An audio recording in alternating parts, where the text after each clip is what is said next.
जय गुरुदेव। प्रणाम सभी को। हम पढ़ रहे थे पुस्तक निरोग जीवन के महत्वपूर्ण सूत्र। तो हमने लास्ट टॉपिक में पढ़ा आहार के जो दो मुख्य भाग हैं, क्षारीय और अम्लीय, उनके बारे में।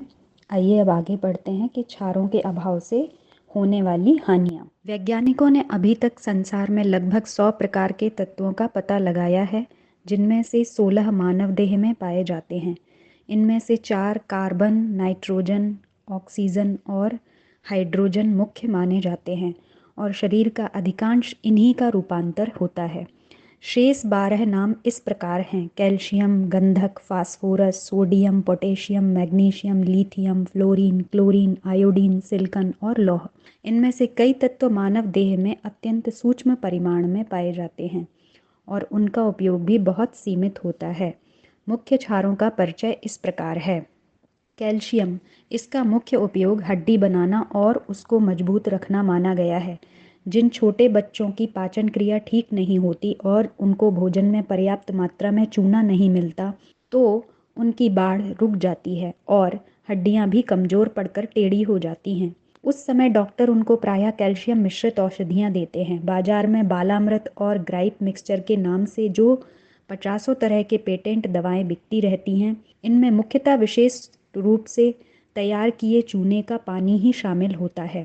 स्वास्थ्य को ठीक रखने और शरीर की उचित वृद्धि के लिए 13 वर्ष तक के बालकों को प्रतिदिन 1 माशा चूना आवश्यक होता है। बड़ी आयु के पुरुषों की, जिनकी बाढ़ पूरी तरह हो चुकी है, आधा माशा चूना ही पर्याप्त होता है। पर यह चूना हमारे देश की तरह पान के साथ लगाकर खा लेने से काम नहीं देता। वो हमारे शरीर में तभी जज्ब होता है जब वह विभिन्न प्रकार के प्राकृतिक खाद्यों से शरीर को मिलता है। उदाहरण के लिए दूध में तो यह पाया ही जाता है और छोटे बच्चों को खास तौर पर उसी में से प्राप्त होता है। पालक और गाजर जैसी वनस्पतियों में भी इसका काफ़ी अंश होता है और यदि इन वस्तुओं का कच्ची अवस्था में ही रस निकालकर सेवन किया जाए तो उससे कैल्शियम की कमी से उत्पन्न होने वाले कई रोग दूर होकर स्वास्थ्य की आश्चर्यजनक उन्नति हो सकती है। अन्नों की चोकर में भी इसका काफ़ी अंश होता है, इसलिए गेहूं आदि की चोकर को साफ करके आटे में मिलाकर उपयोग में लाना आवश्यक है। चोकर रहित बारीक आटे का लाभ बहुत कम हो जाता है। फास्फोरस, ये भी हड्डियों को बनाने वाला एक उपादान है और कैल्शियम के साथ इसका संयोग रहना अनिवार्य है। ये दोनों उपादान मिलकर ही हमारी हड्डियों को मजबूत बना सकते हैं। मनुष्य ही नहीं, अन्य प्राणियों और वनस्पतियों की वृद्धि के लिए फास्फोरस आवश्यक माना गया है।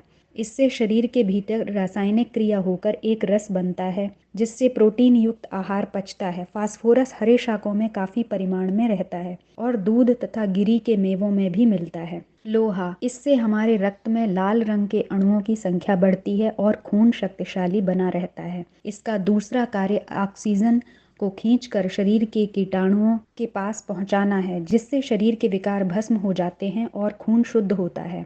यह चौलाई और मेथी के साग में अधिक परिमाण में पाया जाता है। धनिया, पुदीना, मूली, नीम की कोपल और मूंग की दाल में भी यह काफ़ी मात्रा में मिलता है। तांबा, यद्यपि शरीर में तांबे का परिमाण ज़्यादा नहीं होता, पर तो भी खून को शुद्ध करने के लिए लोहे के साथ तांबे की भी आवश्यकता होती है। तांबे को भारतवर्ष में कीटाणुनाशक माना गया है, इसलिए तांबे के पात्र में जल रखना आवश्यक होता है। साथ ही तांबे की अधिक मात्रा विष का काम करती है, इसलिए तांबे के पात्रों में खाना पकाने का निषेध है। यह भी हरे शाकों और तरकारियों में विशेष रूप से पाया जाता है। मैग्नीशियम, यह भी एक खनिज लवण है जिसका लोहे के साथ होना स्वास्थ्य के लिए परमावश्यक है। इसकी कमी से पुरुषों में नपुंसकता का दोष पैदा होता है और स्त्रियों की प्रकृति में भी अंतर पड़ जाता है। यह विशेष रूप से गेहूं और चावल के ऊपरी भाग अर्थात चोकर और कना में होता है। क्लोरीन, यह हमारे नित्य प्रति खाए जाने वाले नमक का ही एक रूप है। जो नमक ऊपर से मिलाया खाया जाता है वो हमारे शरीर में सम्मिलित नहीं हो पाता, वरन प्रायः सभी पेशाब के साथ निकल जाता है। इसलिए अधिक नमक खाने से यूरिया नामक विष पैदा होकर मूत्र विकार पैदा हो जाता है।